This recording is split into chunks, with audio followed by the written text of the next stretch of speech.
Hello students, કેમ છો? મજામાં? આપણે ઇલેક્ટ્રોસ્ટેટિકમાં આગળ વધીએ. અત્યારનો આજનો આપણો ટોપિક રહેશે કુલમ્બના નિયમનું સદિશ સ્વરૂપ. આને આપણે ડિટેલમાં જોઈશું અને આના ખાસ કરીને સમ્સ બી આપણે કરીશું. ચલો તો સ્ટાર્ટ કરીએ કુલમ્બના નિયમનું સદિશ સ્વરૂપ. સૌથી પહેલા સદિશ સ્વરૂપ ભણવા માટે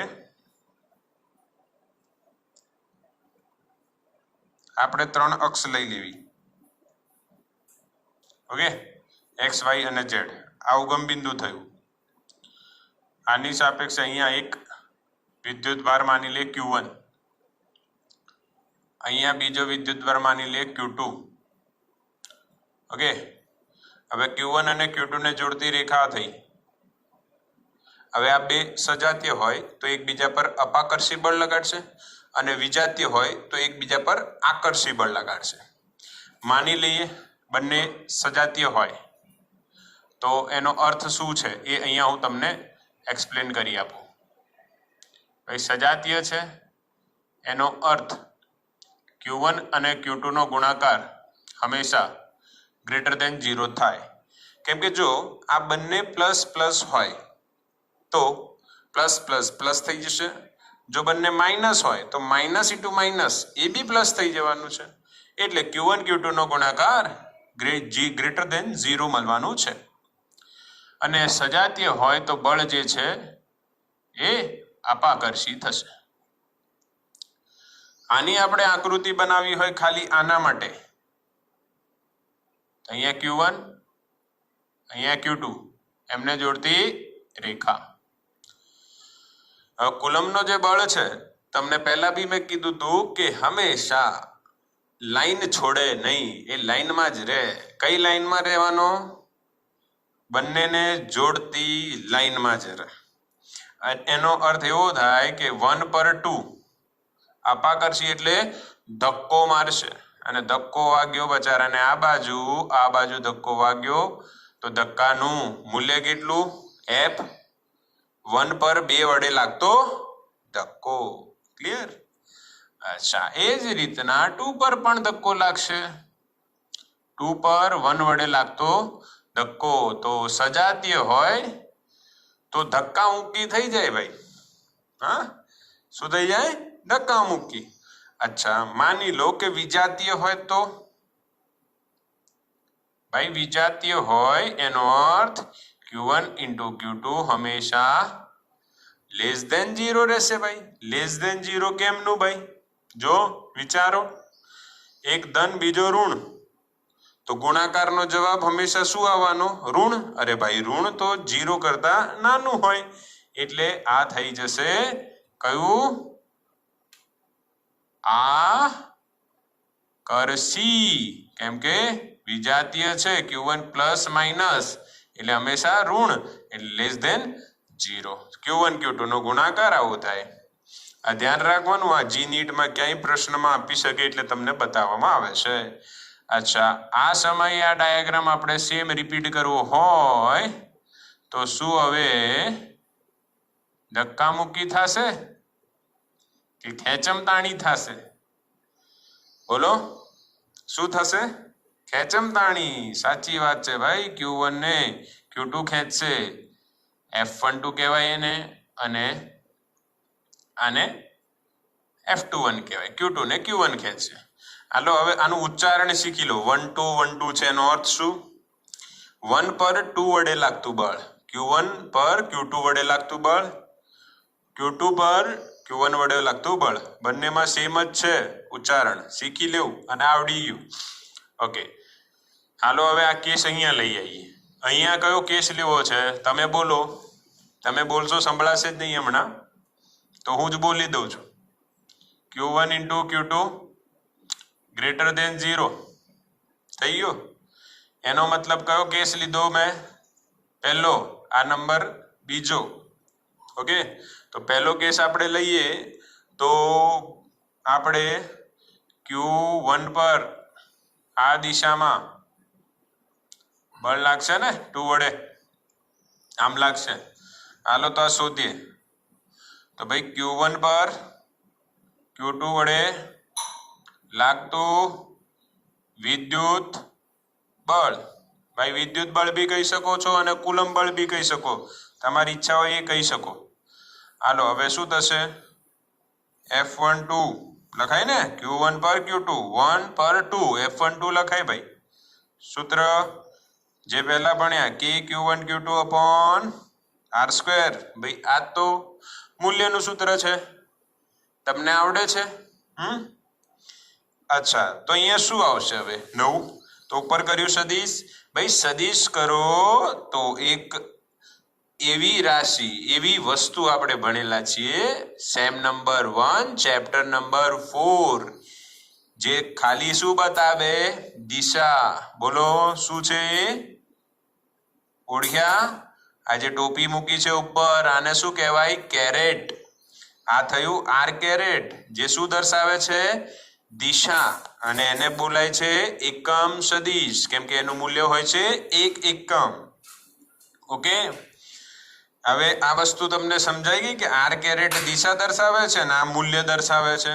મૂલ્ય અને દિશા આવી ગયા તો એ સદિશ સ્વરૂપ થઈ ગયું. તો હેડિંગ જો આવડી ગયું, એકદમ સિમ્પલ. બટ જો તમે 2 પર 1 વડે લખશો, કોના પર? 2 પર 1 વડે લખશો તો સેમ ઇક્વેશન આવશે.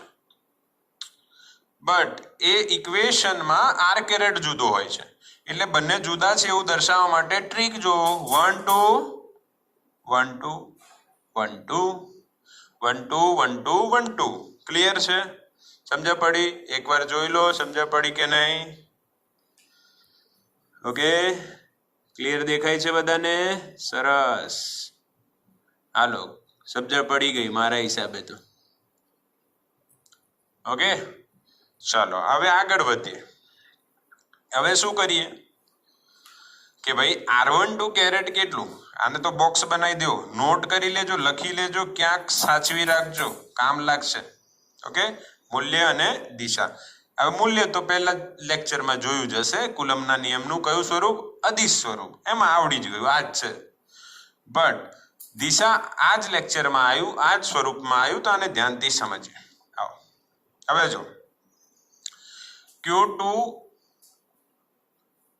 એ Q1 ને ધક્કો મારે છે આમ, એટલે ધક્કાની દિશા આની સાપેક્ષે આપણે દર્શાવીએ તો આ થઈ. એમની વચ્ચેનું અંતર બી થયું, તો આ અંતરને આપણે કયું કીધું છે? R12. અને એની દિશા બી આમ જ છે, એટલે શું કરી દો ઉપર? સદિશ. R12 સદિશ થઈ ગયું. તો ભાઈ R12 સદિશ ને શું લખાય? બોલો. તો Q1 નું સ્થાન સદિશ R1 માનો, Q2 નું સ્થાન સદિશ R2 માનો. આ પૃચ્છ કહેવાય, આ શીર્ષ કહેવાય. આજે મેં બતાવ્યું છે આ શીર્ષ થયું.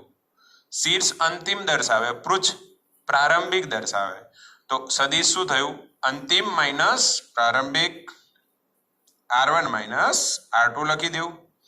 ગભરા જેવું કાંઈ છે, અને સિમ્પલ છે એકદમ. ઓકે, આવડી ગયું. હાલો હવે શું? તો R12 નું મૂલ્ય. અચ્છા, મૂલ્ય એટલે આ અને આ સરખું જ કહેવાય. R12 ઉપર સદિશ ન કરવો હોય અને માનાંક ન લખો તો બી મૂલ્ય જ કહેવાય. સદિશ લખવો હોય તો મૂલ્ય બતાવવા માટે તમારે માનાંક કરવું અનિવાર્ય છે. હાલો, આનું મૂલ્ય શું થશે? R1 માઇનસ R2 થઈ ગયું. માનાંક કરતી તો એકદમ સિમ્પલ. હાલો હવે આપણે એકમ સદિશની વાત કરીએ. ભાઈ એકમ સદિશ શું છે ભાઈ? તો કે R12 કેરેટ છે ભાઈ. ભાઈ એકમ સદિશની વ્યાખ્યા શું છે? સદિશને તેના મૂલ્ય વડે ભાગતા મળતા સદિશને એકમ સદિશ કહેવાય. તો આનો સદિશ કયો થાય? R12. ઓકે, અને નીચે એનું મૂલ્ય. મેં તમને કીધું હતું મૂલ્ય લખવું હોય તો માનાંક ન કરવો હોય તો સદિશ બી નહીં કરવાનો. સદિશ કરો તો માનાંક કરવો પડે. મૂલ્ય થઈ ગયું. હાલો હવે આને આગળ લખીએ તો શું લખાય? R1 minus R2 upon R1 minus R2. અને અહીંયા શું આવી જશે? માનાંક આવી જશે. કેમ માનાંક આવશે? કેમ કે આ મૂલ્ય છે અને ઉપર સદિશ છે, એટલે માનાંક આવે નહીં. હવે આપણે શું જાણી લીધું? એકમ સદિશ. આ એકમ સદિશ એ બળની દિશા દર્શાવી રહ્યું છે. ઓકે, બળની દિશામાં છે એટલે પ્લસ આવે, જો વિરુદ્ધ દિશામાં વાળો લો તો માઇનસ થશે. એ બી જોઈએ આગળ, હમણાં આ સમજો. અચ્છા, હવે આની વેલ્યુ આમાં મૂકી દઈએ તો આપણને F12 શું મળશે? જો ફરી કે Q1 Q2 અપોન R12 મૂલ્યનો વર્ગ. ભાઈ R12 મૂલ્ય આ રહ્યું, મૂકી દઈશું. R1 માઇનસ R2 સ્ક્વેર કરવાનું ભૂલવાનું નહીં, બગડો પાડ દેજો, સ્ક્વેર છે. ઇન્ટુ ભાઈ એકમ સદિશ આ રહ્યો. ભાઈ એકમ સદિશ જે શોધ્યો એ જ લખો. R1 minus R2 upon R1 minus R2 નો મૂલ્ય. ભાઈ ઉપર આ માનાંક નથી કર્યું, આ કૌંસ પાડ્યો છે નાનો, કેમ કે અહીંયા ગુણાકાર અલગ દેખાય એટલે પાડી દેવાનું, તમારે પાડવાનું. અહીંયા નહીં પાડ્યો, અહીંયા ગુણાકાર નથી એટલે નથી પાડવાનું. ઓકે, ચાલો હવે શું થાય? કે Q1 Q2 into R1 minus R2 સદીશો છે ભાઈ. હા, હાલો છેદમાં શું આવશે? ભાઈ આધાર સરખો છે તો ઘાતાંકોનો સરવાળો થાય. અહીંયા 2 છે, અહીંયા કશું નથી એટલે 1 ગણવાની. 2 ને 1 કેટલા થઈ જશે? 3. તો R1 માઇનસ R2 માનાંકનો ક્યુબ.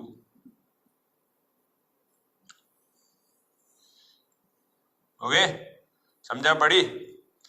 તો આ તમે સદિશ સ્વરૂપ જોઈ લીધું. જો બરાબર બોર્ડ પર તમને 2 સમીકરણો દેખાશે. ક્લિયર દેખાય છે?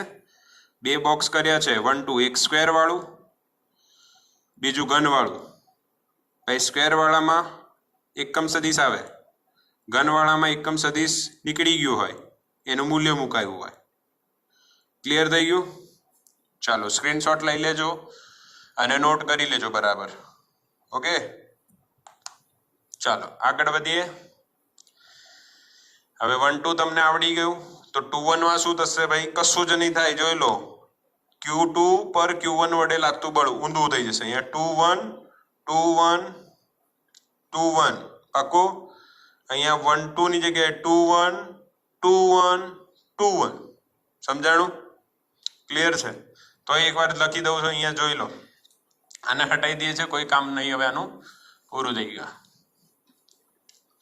જો હવે 2 1 લખું છું.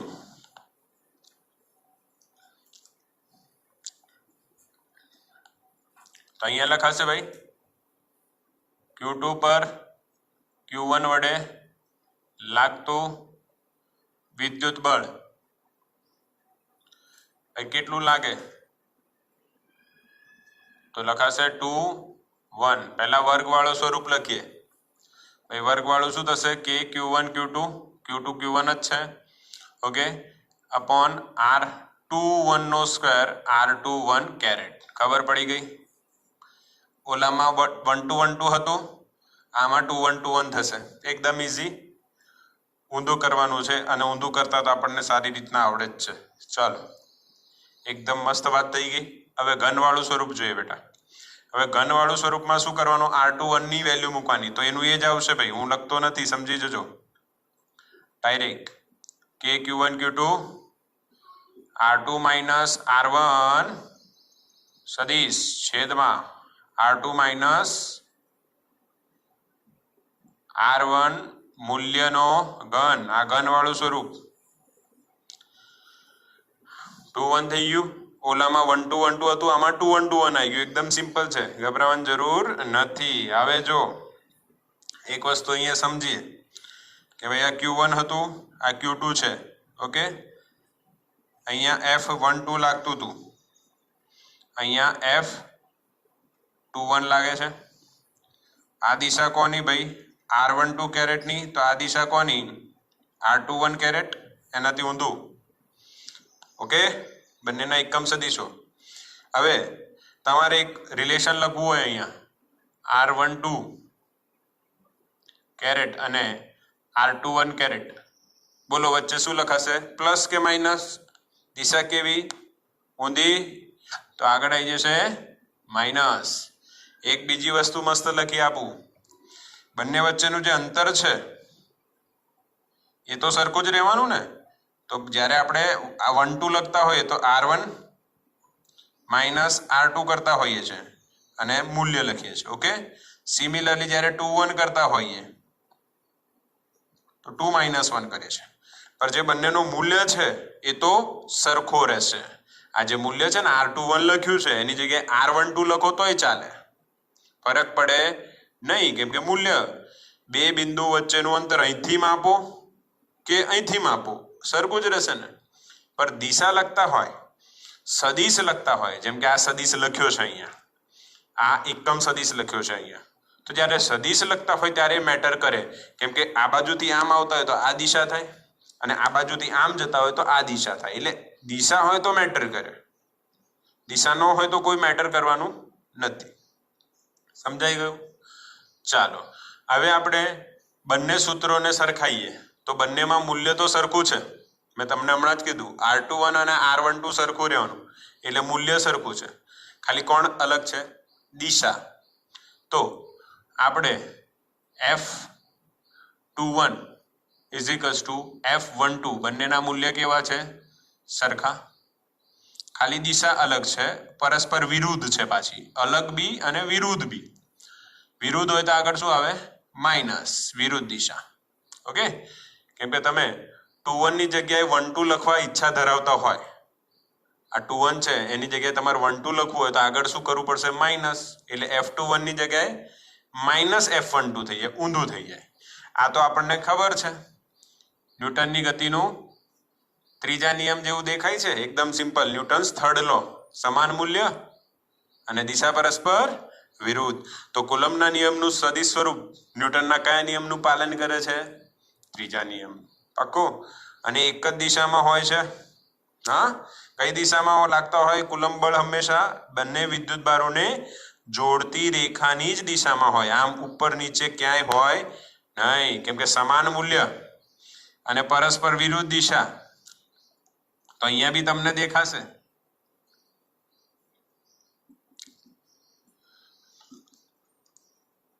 સમાન મૂલ્ય તો છે બંનેના અને પરસ્પર વિરુદ્ધ દિશા થાય ભાઈ, પણ આ ખોટું કહેવાય, કેમ કે કુલમના નિયમની વાત કઈ છે ભાઈ? એ અલોંગ ધ લાઈન લાગે, લાઈનમાં જ રહે, લાઈનમાંથી બહાર નીકળે નહીં. ઓકે, તો અહીંયા આપણું કયું સ્વરૂપ પૂરું થઈ ગયું? સદિશ સ્વરૂપ. સ્ક્રીનશોટ લઈ લો, બરાબર, સ્ક્રીનશોટ લઈ લો. અને હવે આપણે સંપાતપણાનો સિદ્ધાંત જોઈએ. આ તો બે વિદ્યુત ભારોની વાત થઈ, બે જણ હોય, બે એકબીજાને કાં તો ખેંચમતાણી કરે કાં તો ધક્કો મારે. બટ આ ખેંચમતાણી અને ધક્કામાં એક વસ્તુ નોટ કરીશું, જ્યારે આ આવશે તો બિંદુવત વિદ્યુત ભારોનું તંત્ર હોય,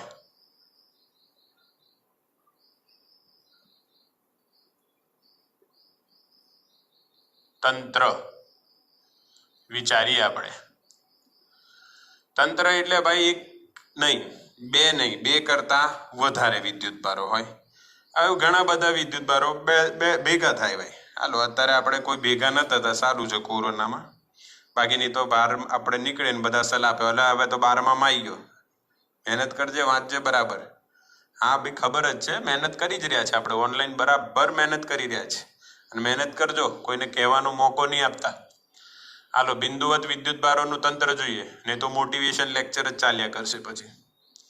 હાલો ભાઈ, બિંદુવત વિદ્યુત ભારોના તંત્રમાં શું કરીએ એ સમજો, સમજવાનું છે, ખાલી વધારે લોડ નથી લેવાનું, એકદમ સિમ્પલ લોજિક છે.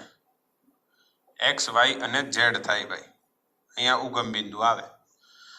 હાલો, હવે આમાં શું કરવું? તો કે તમારે તંત્ર બનાવવાનું. તો તંત્ર બનાવતા તો આવડે આપણને. અહીંયા એક વિદ્યુત ભાર લઈ લો, આ તો આડું ગયું, સીધું કરવાનો લોજિક જોઈ લો. અહીંયાથી ખેંચવાની દોરી, તીર, અહીંયા બિંદુ કરી દેવાનું, થઈ ગયું. બરાબર, ટ્રીક છે, આપણને બધાને આવડે છે. ઓકે, અહીંયા Q1 લીધું. અરે યાર, અહીંયા નથી લેવા, મારે તો Q2 રાખવો છે. Q1 ને થોડું અહીંયા ખેંચી લઈએ, Q1, અને અહીંયા થોડુંક અહીંયા Q3 રાખીએ. ફરી તકલીફ થશે, નહીં થાય, સીધી આવીએ. પ્રેક્ટિસ કરો ભાઈ, આવડી જશે તમને પણ. R2, R1, R3. આ સ્થાન સદિશ બતાવી દીધા, 3 વિદ્યુત ભારો છે, બધાને ખબર છે, આવું આપણે આવડે. હવે શું થાય?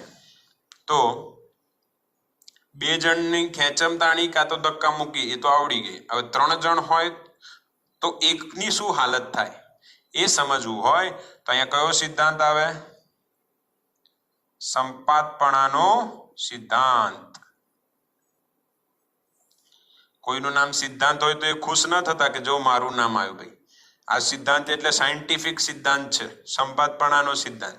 જ્યારે બે કે બે કરતા વધારે વિદ્યુતભારો ભેગા થાય, અહીંયા કોણ ભેગા થયા? વિદ્યુતભારો બે કરતા વધારે, ત્યારે કોઈ એક વિદ્યુતભાર પર લાગતું પરિણામી વિદ્યુત બળ એ બીજા બે વિદ્યુતભારો વડે લાગતા વિદ્યુત બળોના સદિશ સરવાળા જેટલો થાય.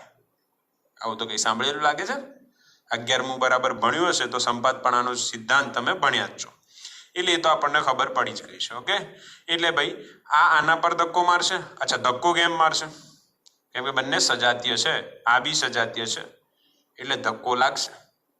ઓકે, તો ચલો ધક્કો મારીએ. આ અને આ બાજુ ધક્કો મારશે, જેને હું F12 કહીશ. 1 પર 2 વડે ધક્કો લાગ્યો છે. સિમિલરલી આ F13 થશે. Q1 ને થોડું સાઈડમાં લઈ લઈએ, જરૂર નહીં અત્યારે ત્યાં રાખો. ઓકે, અચ્છા, આનું જે સ્થાન સદિશ થશે આમ લખાશે ભાઈ R12, અને આનું સ્થાન સદિશ થશે એ શું લખાશે? R13. ખબર પડી? પક્કું ને? હવે તો માસ્ટર થઈ ગયા, તમે આવડી જ જાય, એકદમ ઈઝી. ઓકે, હવે ચેપ્ટર નંબર 4 સેમ નંબર 1 ની એક વસ્તુ અહીંયા આવી ગઈ, તમને દેખાય. બે સદિશો છે, એક દિશામાં હોય તો સરવાળો થાય, વિરુદ્ધ દિશામાં હોય તો બાદબાકી થાય. પણ આ તો સીધું નથી ને ઊંધું નથી, અવરું છે. આ તો અવરું હોય તો સબા ચ લાગે, સમાંતર બાજુ ચતુષ્કોણનો નિયમ. એ અવરા નહીં સીધા કરી દે તો અહીંયા આપણે સબા ચ પૂરો કરવો, સમાંતર બાજુ ચતુષ્કોણ પૂરો કરી દો. થઈ ગયું ને ભાઈ? આ F12 છે તો આ F12 અને આ F13 લંબાઈ છે તો આ બી એટલી સબા ચ. હવે એમના જે સામાન્ય બિંદુ એથી દોરેલો વિકર્ણ કયો બળ આપશે? પરિણામી બળ. કોના પર લાગતો? 1 પર. પાક્કું? Clear?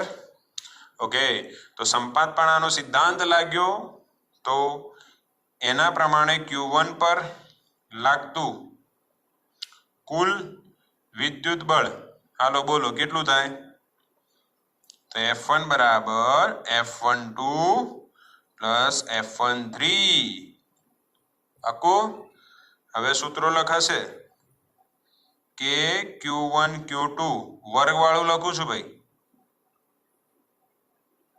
Square R12 caret plus કે Q13. ધ્યાન રાખજો. ક્લિયર? જોઈ લો એકવાર સ્ક્રીનમાં આવે છે કે બહાર જતું રહ્યું છે? ના ભાઈ, કમ્પ્લીટ આવી ગયું. હાલો, સરસ.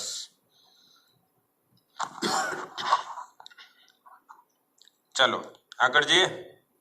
આ તમારે F1 લખાઈ ગયું, આવડી ગયું. અચ્છા, આ તો 3 હતા. માની લો ચોથો હોત તો હજુ એક, તો 1 3, પછી 1 4, પાંચમો હોય તો 1 5, છઠ્ઠો હોય તો 1 6, nમો હોય તો 1 n. તો અહીંયા આપણે લખીએ n વિદ્યુત ભારોના તંત્ર માટે F1 કુલ કેટલું લખાય? તો F12 F13 plus up to F1n. Okay, ખબર પડી ગઈ ભાઈ? સિમ્પલ ને? એકદમ સિમ્પલ. સરવાળો કરતા તો આવડે ને? 1 2 1 3 1 4 1 5 1 6 1 7 1 8 1 9 1 n. n સુધી જવાનું, બિલકુલ બિંદાસ. ઓકે, હવે બિંદાસ હાલી તો ગયા. હવે જોઈએ શું થાય છે આગળ. Q1 Q2 upon R12 square R12 caret plus K Q1 Q3 R13 square R13 caret plus up to K Q1 Qn upon R1n square R1n caret પહોંચાયું નહીં, થોડુંક દૂર છે, સમજી જજો n જ છે, બરાબર. આવડે આટલું તો 1n લખ્યું છે એટલે બધે 1n હશે. ચલો હવે બધામાં એક વસ્તુ સરખી દેખાશે, KQ1 KQ1 KQ1 કોમન કાઢી લો. પછી બધાના પદો સરખા છે એટલે સરવાળો કરી દો, summation Q/r² into r caret.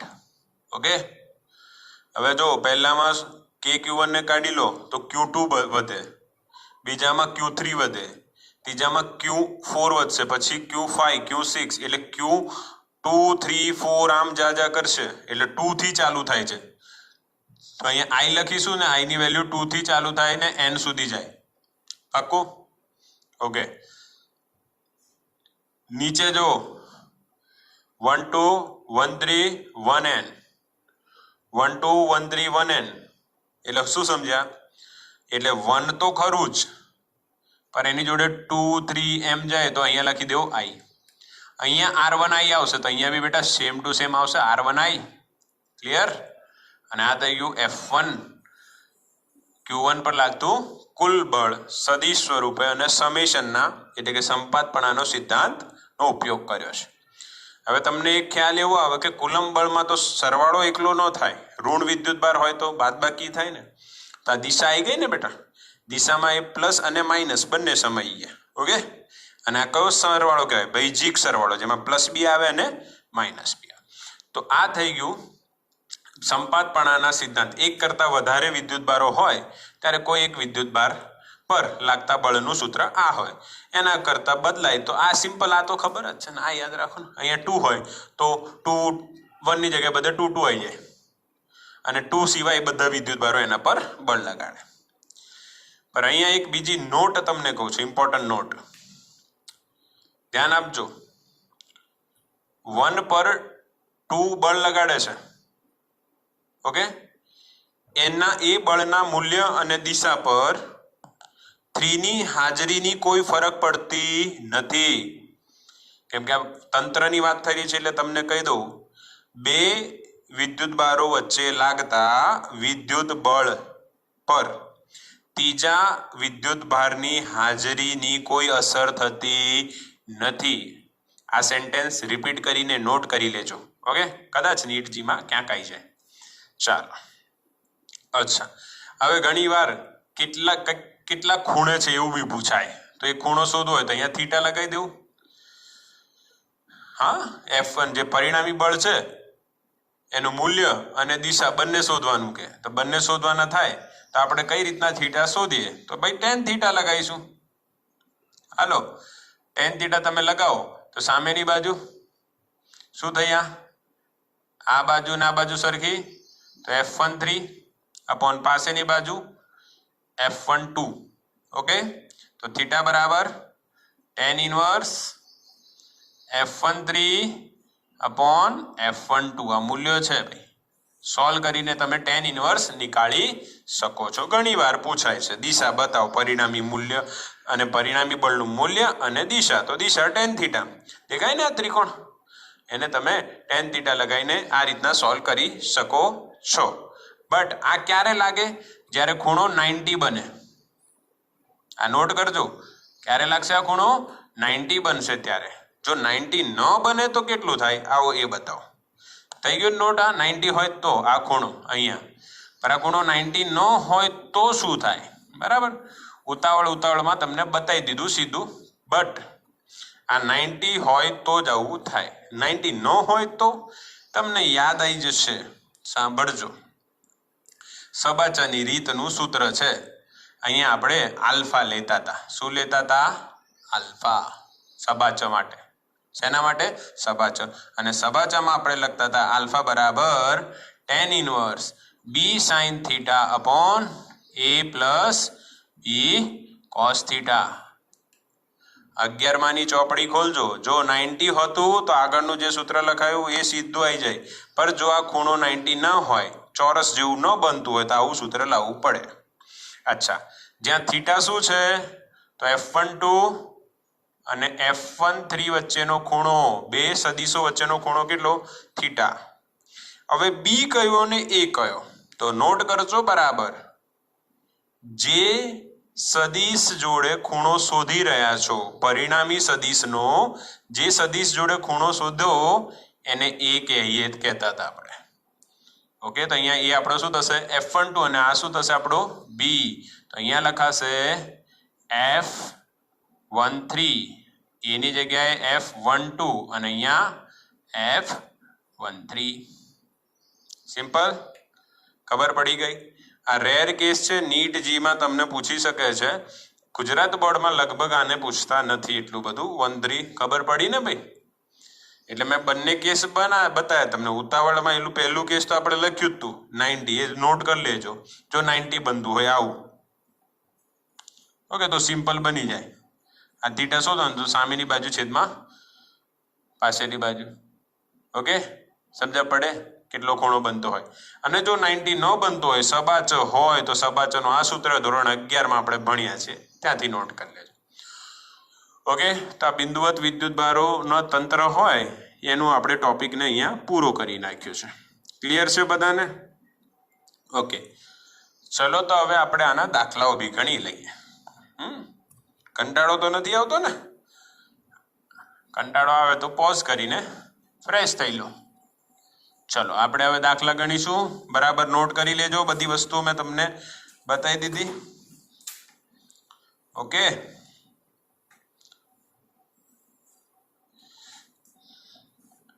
ચાલો હવે શું થાય એ જુઓ.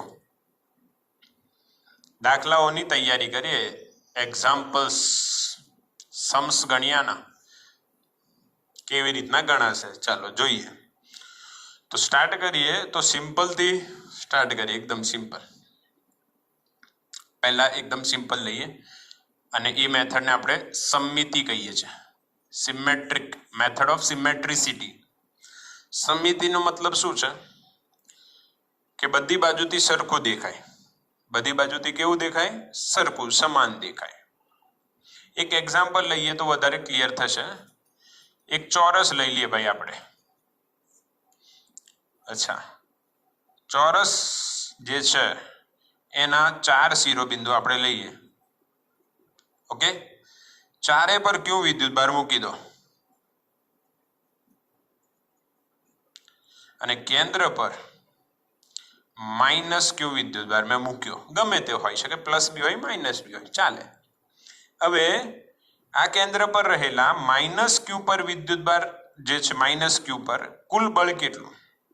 આને 0 કહી દો કાં તો O કહી દો. તો F at O નું મૂલ્ય કેટલું?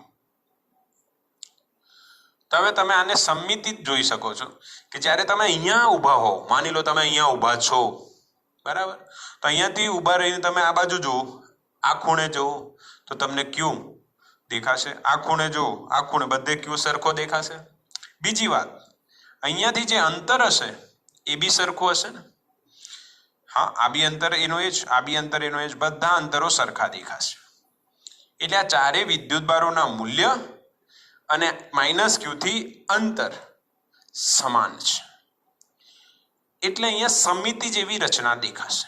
હવે બળોની વાત કરીએ. ઓકે, તો 1A माइनस क्यू पर बल लगाड़शे आकर्षणનું. 1A O पर बल लगाड़े अथवा 0 તમે કહી શકો છો. એનું મૂલ્ય કેટલું? કે ક્યુ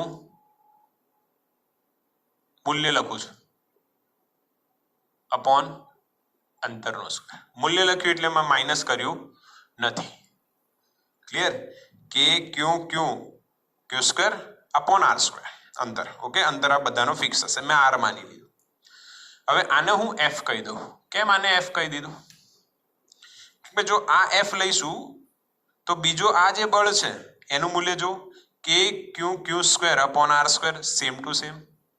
તો આને બી F કહેવાય. સિમિલરલી આને બી F કહેવાય અને આને બી F કહેવાય. ઓકે, હવે જો આ બી F થશે ભાઈ. માઇનસ ક્યુ પર સમાન મૂલ્યના અને પરસ્પર વિરુદ્ધ દિશાના બળ લાગી રહ્યા છે. અહીંયા બી વિરુદ્ધ દિશાના બળ લાગી રહ્યા છે. એકબીજાની અસરને શું કરશે? નાબૂદ. તો સમમિતિમાં માઇનસ ક્યુ ના કારણે અહીંયા સમમિતિ બની રહી છે. તો આપણે જવાબ શું આવશે? 0. પાક્કો? આવડી ગયું. અહીંયા પ્લસ ક્યુ હોય તો પણ 0. ખાસ દિશા જોજો. પાછું અમુકમાં એકાદું માઇનસ અને એકાદું પ્લસ હોય તો તકલીફ થાય. એ પછી આપણે જોઈએ. અત્યારે સમમિતિ જોઈ રહ્યા છે એટલે. અચ્છા, વિચાર આવી ગયો તો કરી નાખીએ. ચાલો, બરાબર. અહીંયા કરી બતાવો સમમિતિ વગરનો એક દાખલો કે માની લો આ પ્લસ ક્યુ છે, એનો એ જ દાખલો 1 2 3 4. અહીંયા ક્યુ છે, અહીંયા ક્યુ છે, અહીંયા ક્યુ છે, પણ અહીંયા માઇનસ ક્યુ છે અને અહીંયા માઇનસ ક્યુ પડ્યું છે. ઓકે, બધાના બળોના મૂલ્યો તો સરખા જ આ જ રહેશે. કે ક્યુ સ્ક્વેર અપોન આને બી આપણે આર જ માનીએ. ઓકે, બધાના મૂલ્યો સરખા રહેશે, પર દિશા જો. આ આકર્ષણ અહીંયા એફ થયું, આ આકર્ષણ અહીંયા એફ થયું, આઈ આકર્ષણ અહીંયા એફ થયું. Okay, clear. બટ અહીંયા જો આ માઇનસ ક્યુ ને આ માઇનસ ક્યુ, તો માઇનસ ક્યુ પર કયું બળ લાગશે? અપાકર્ષિત હશે. એની દિશા આ થશે. એટલે અહીંયા એફ બી હતું ને બીજો આનોય એફ, એફ વત્તા એફ શું થઈ ગયા? 2f. તો અહીંયા જે કેન્દ્ર ઓ છે એના પર કુલ વિદ્યુત બળ એટલે માઇનસ ક્યુ પર લાગતું કુલ વિદ્યુત બળ કેટલું થાય? શું લખાય? 2f. કેમ 2f? ભાઈ આ બંને એકબીજાની અસરને શું કરી નાખશે? કેન્સલ. આ આમ ખેંચે, માની લો 10 ન્યૂટન છે તો આમ 10 ન્યૂટન, તો 10 - 10 0 થઈ જશે એટલે આમ જાય નહીં. આ પર આ બંને એક જ દિશામાં છે. માની લો 10 10 છે તો 10 ને 10 શું થઈ ગયું? 20. ડબલ. આવડી ગયું ને? એકદમ સિમ્પલ છે, ગભરાવાની જરૂર નથી. બટ અહીંયા તમે કહેશો સર અહીંયા સદિશ કર્યું, અહીંયા તો દિશા છે જ નહીં. ભાઈ આ તો મૂલ્ય છે. કેટલું મૂલ્ય છે? કે ક્યુ સ્ક્વેર અપોન આર સ્ક્વેર. કેમ કે શિરોબિંદુથી કેન્દ્રનું અંતર કેટલું આપેલું છે? ભાઈ માની લો r. ઓકે, હવે તો એની દિશા કઈ રીતના દર્શાવીશું? તો એની દિશા જો અહીંયા O થી 1 તરફ એવું લખાશે. પરિણામી બળની દિશા O થી 1 તરફ. ઓકે, હવે f ની વેલ્યુ મૂકી દો 2 kq square upon r square અને દિશા શું લખાશે? O થી 1 તરફ. આવી ગયો આન્સર? બંને ચેક કરો. હા, બંનેને કમ્પેર કરો.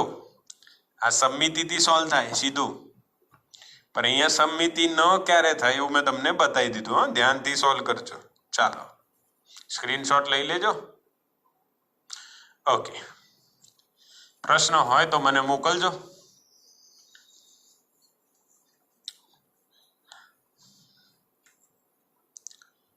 હવે સમમિતિનો એક હજુ સારો એક્ઝામ્પલ NCERT ને એક્સરસાઇઝ ઉદાહરણનું છે, એક્ઝામ્પલ છે, જોઈએ. સમમિતિ માટે જ કે ભાઈ ત્રિકોણ છે. ઓકે, એના 3 શિરોબિંદુ હોય 1 2 3. ઓકે, હું 1 2 3 નામ આપું, ABCB નામ અપાય. ચાલો ABC આપીએ. લખવામાં થોડું વધી જાય, બીજું કંઈ ન થાય. આના પર ક્યુ, આના પર ક્યુ, આના પર ક્યુ, વચ્ચે કેન્દ્ર લઈએ. આ કયો ત્રિકોણ છે? સમબાજુ. બરાબર. કેન્દ્ર પર આકર્ષણ કરવું હોય તો અહીંયા હું -2q મૂકી દઉં. કેન્દ્રને નામ આપી દઈએ. ચાલો G. -2q મૂક્યું છે અને બાજુની લંબાઈ L છે. ચાલો, તો પ્રશ્ન એવો છે -2q પર લાગતું કુલ વિદ્યુત બળ બરાબર કેટલો? તો જવાબ તમે વિચારો, પોઝ કરો સ્ક્રીનને, જાતે વિચારો 2 મિનિટ 5 મિનિટ અને પછી સોલ્યુશન જોવા માટે કન્ટિન્યુ કરજો. ઓકે, ચલો હવે સોલ્યુશન જોઈએ. તો સોલ્યુશન શું છે? તો કે જો ભાઈ આ ત્રિકોણનું કેન્દ્ર છે, એનાથી દરેક શિરોબિંદુનું અંતર સરખું હોય. માની લો કેટલું છે? r. ઓકે, હવે આને આમ ખેંચશે, આને આમ ખેંચશે, -2q અને +q, અને આને એમ ખેંચશે. પાક્કું? અચ્છા, બધા બળોના મૂલ્ય સરખા થશે. G પર A વડે G પર B વડે અને G પર C વડે બધા બળોના મૂલ્યો સરખા, કેમ કે બધાના વિદ્યુતભારો જો સરખા છે અને અંતર બી સરખું હશે, તો શું લખાશે K Q two Q upon R લીધું છે આપણે તો R². ચલ અને NCERT માં R બરાબર 1 મીટર આપ્યું છે, R બરાબર 1 મીટર, આ L હટાવી દો, R બરાબર 1 મીટર આપ્યું છે, તો એ તો તમે જોઈ લેજો, બરાબર સોલ્વ થઈ જશે, ગભરાવાનું નહીં, મેં R જ રાખું છું. મૂલ્ય લખે છે એટલે -2Q લીધું નથી. અચ્છા, આ ત્રણેય બળો સરખા છે તો એને શું ધારી લેવાનું? F. ઓકે, હવે સમમિતિ છે એટલે F -2Q પર લાગતું કુલ બળ શું થઈ જશે? 0. મૂલ્ય બી 0 થશે. સમમિતિ છે ત્રણે ત્રણ અને કેન્દ્રથી અંતર બી સરખું છે. હવે હું તમને સાબિત કરી બતાવું છું, બરાબર સમાન મૂલ્ય છે એટલે આને F કહીશું, આને F કહીશું અને આને પણ F કહીશું. આવડી ગયું? ચાલો હવે જો આવો મજા લઈએ આને સોલ્વ કરવાની. આ એક ચોકડી બનાવી દીધી આપણે. ભાઈ આ ચોકડી નથી, આ X અક્ષ છે અને આ કયો અક્ષ જતો હશે? Y અક્ષ. કેમ આવું કર્યું ભાઈ? એક જે છે બળ એ અક્ષની દિશામાં છે, બાકીના બે દિશામાં નથી, એટલે એમને દિશામાં લાવીએ. હાલો, સમબાજુ છે એટલે ટોટલ 60, આ અડધો 30, આ ટોટલ 60, આ અડધો 30, તો આ ખૂણો બી 30 બને ને અને આ ખૂણો બી 30 બને. કેમ 30 બને ભાઈ?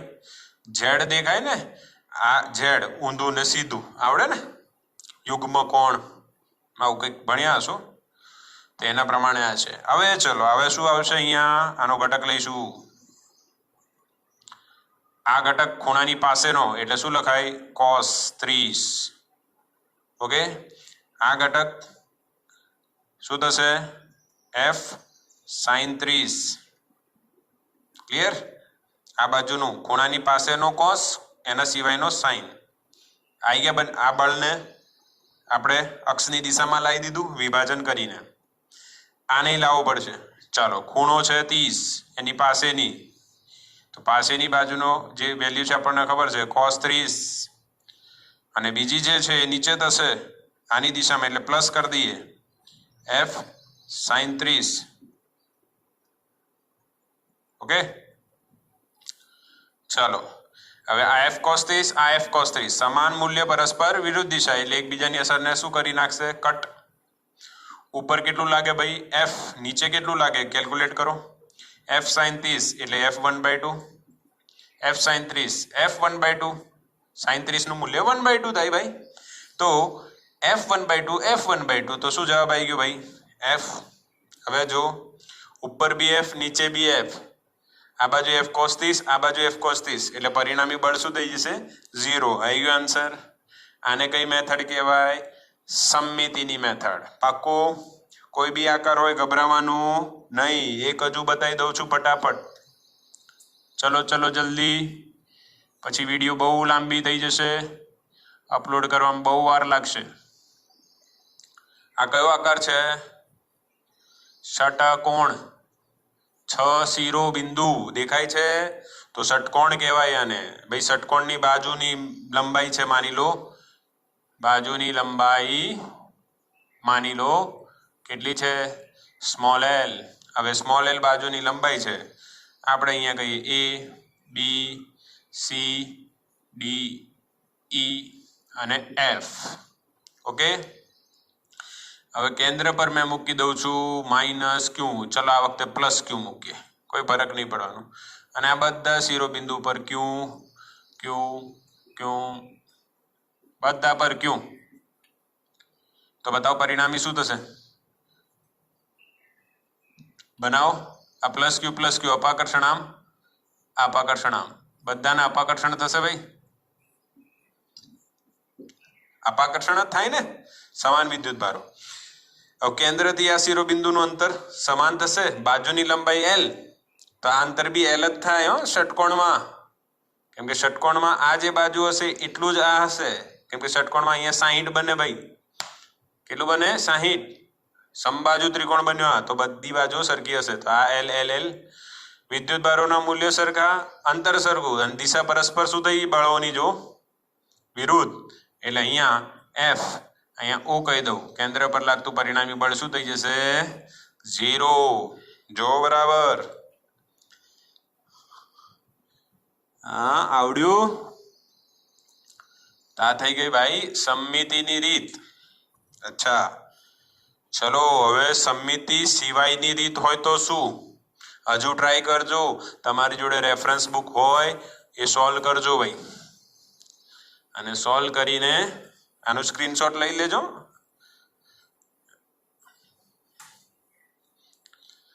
સાથે ચોપડો અને નોટ લઈને જ બેસો, નોટ્સ બનાવતા રહો અને મજા લેતા રહો. એકદમ ઈઝી ફિઝિક્સ છે ભાઈ, સૌથી ઈઝી ચેપ્ટર ચાલી રહ્યું છે. ખાલી ધ્યાન રાખવાની જરૂર છે ભાઈ, ગભરાવાની જરૂર નહીં. વધારે છે એ તો બધાને ખબર છે, કોઈ બી કામ ઓછું નથી હોતું, બધા જ કામ વધારે અને સારા હોય છે. કરો મજેથી, કરવા તો જોઈએ. હાલો આગળ જઈએ, વધારે જ્ઞાન નથી આપવું. અચ્છા, હવે સમમિતિ ન હોય એવા દાખલાઓ ગણીએ. આના એક ઢગલો સ્વરૂપ છે, બટ આપણે જોઈએ કઈ રીતના આને સોલ્વ કરાશે. આવો એક્ઝામ્પલ લઈએ, સિમ્પલ એક્ઝામ્પલ લઈએ, વધારે નથી લેતા, એકદમ ઈઝી દાખલાઓ જ છે બધા, આવડે જ. અહીંયા 1 નંબર આપું ભાઈ, હું નંબર આપીશ, નંબર લખવા ઈઝી રહેશે.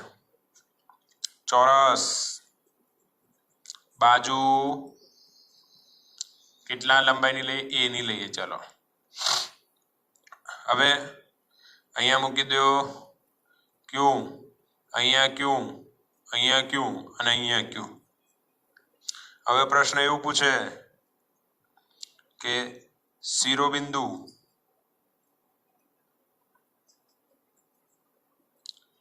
એક પર રહેલા વિદ્યુતભાર પર લાગતું, અહીંયા લખીશ નીચે, એક પર રહેલા વિદ્યુતભાર પર લાગતું વિદ્યુત બળ નું મૂલ્ય. દિશા બી કહી દઈશ હું તમને, ચિંતા નહીં કરતા, દિશા બી કહીશ, મૂલ્ય બી કહીશ. ચલો ટ્રીક જો, ટ્રીક છે, ટ્રીક મસ્ત ટ્રીક છે એકદમ. સૌથી પહેલા બધા બળો સરખા છે, કયા સરખા છે એ જોઈ લો. તો તમે જોશો આ ક્યુ, અંતર કેટલું? એ. તો આના વડે આના પર લાગતું બળ નીચે આવશે, કે Q²/A². બોલો પાક્કું? Q²/A². અચ્છા, આને હું શું નામ આપી દઉં? F. કેમ F આપ્યું એ જુઓ. આને આ બંને બળો સરખા, 1 અને 4, આ વાળું અને આ જે આવ્યું ને 1 2 વાળું બળ એટલું જ આ છે. જોઈ લો કે Q², અંતર કેટલું ભાઈ? A, એટલે A². તો આને બી શું લખાય? F. ખબર પડી ટ્રીક? સરખા છે એટલે. હવે જો આનું બળ કેટલું, તો આ અંતર કેટલું પહેલા તો એ શોધો. તો ચોરસ છે ભાઈ, આ A, આ 90. ઓકે, તો આ કેટલું થાય? √2A. પાયથાગોરસ. બે બાજુ સરખી હોય તો કર્ણનું મૂલ્ય √2 × બાજુનું માપ. ઓકે, તો આનો જે બળ છે, અને અહીં 1 ને અહીંયા લઈએ, 1 પર જે બળ લાગશે +Q પર અપાકર્ષણ થશે. આનો અપાકર્ષણ, આ અપાકર્ષણ, બધા સરખા છે, અહીંયા આવશે. અને એનું મૂલ્ય કેટલું? કે Q²/2A². કેમ 2A²? √2A નો વર્ગ કેટલો થાય? 2A² થાય. પાક્કો? એટલે હું અહીંયા લખું છું, જો F1 પર 3 કેટલું બળ લગાડશે? કે Q²/2A². આને સાફ કરી દો, સમજી ગયા? 1 પર 3 આટલું બળ લગાડશે. હવે આને Q²/A² ને આપણે F માન્યું છે, તો અહીંયા લખી દઉં હું. તો અહીંયા F/2 લખાય ને, કેમ કે આ 2 બચી ગયું.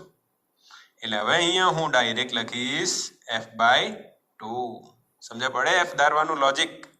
ન ધારો તો ખીચડો થશે, અહીંયા ગુચડો થઈ જશે. સિમ્પલ થાય, અહીંયા જ સોલ્વ થઈ જશે. એની ટ્રીક છે. ઓકે, ચાલો હવે તમને ખબર છે 3 બળ થયા, ત્રણેય અલગ અલગ દિશામાં છે. તો પહેલા આ બેને સોલ્વ કરી દો, કેમ કે એમની વચ્ચેનો ખૂણો કેટલો છે? 90. આ વાળા અને આ વાળા, તેમનો પરિણામી આપણને સીધો મળશે. અહીંયા કેટલું મળશે? Direct logic. √2f. કેમ ભાઈ ડાયરેક્ટ √2f? યાર આનું f આનું f. ઓકે, આ બળ f અને આ બળ f, તો વિકર્ણ કેટલું થાય? √2f જ થાય ને. સિમ્પલ, પાયથાગોરસ લાગશે અહીંયા બી. હવે આ બે સોલ્વ થઈ ગયા. રહ્યો કયો? આ બે નો પરિણામી આ છે અને આ બાકી. આ બંને કઈ દિશામાં છે? એક જ. તો એક પર લાગતા પરિણામી બળનું મૂલ્ય બંને એક જ દિશામાં છે, તો સરવાળો f/2 વત્તા √2f. પાક્કો? એક દિશામાં સરવાળો, જો વિરુદ્ધ હોય તો બાદબાકી થતી. f કોમન આવી જશે, 1/2 પ્લસ √2 f ની વેલ્યુ મૂકો. હવે kq² ક્યાંક સોરી અહીંયા આવ્યું, kq² f. f ની વેલ્યુ મૂકી દીધી. અહીંયા લસા લઈ લો, 1 પ્લસ 2√2/2. આ f1 બળનું મૂલ્ય આવડી ગયું. તો આ કઈ રીત થઈ ગઈ ભાઈ? સમમિતિ ન હોય અને આપણે બળ શોધવાનું હોય તો એમાં પાયથાગોરસ આવશે, સબાચ બી આવશે. ત્રિકોણ હોત તો હમણાં સબાચા આવશે. જો આ ક્લિયર કરો, સ્ક્રીનશોટ લઈ લો આનું. ઓકે, તો આપણે આને આટલું રાખીશું. નેક્સ્ટ પછી આગળના લેક્ચરમાં આપણે લઈશું. તમને બધું સમજણ તો પડી ગઈ છે. જેટલી બી નોટ્સ બને બધી નોટ્સ બનાવી લો. આના પછીના લેક્ચરમાં આપણે અહીંયાથી જ કન્ટિન્યુ કરીશું. આના 2-4 દાખલા હજુ તમને સારા ગણાઈશ. નીટ જી લાયક, આ બી એ જ લાયક છે. ઓકે, ચલો તો થેન્ક યુ.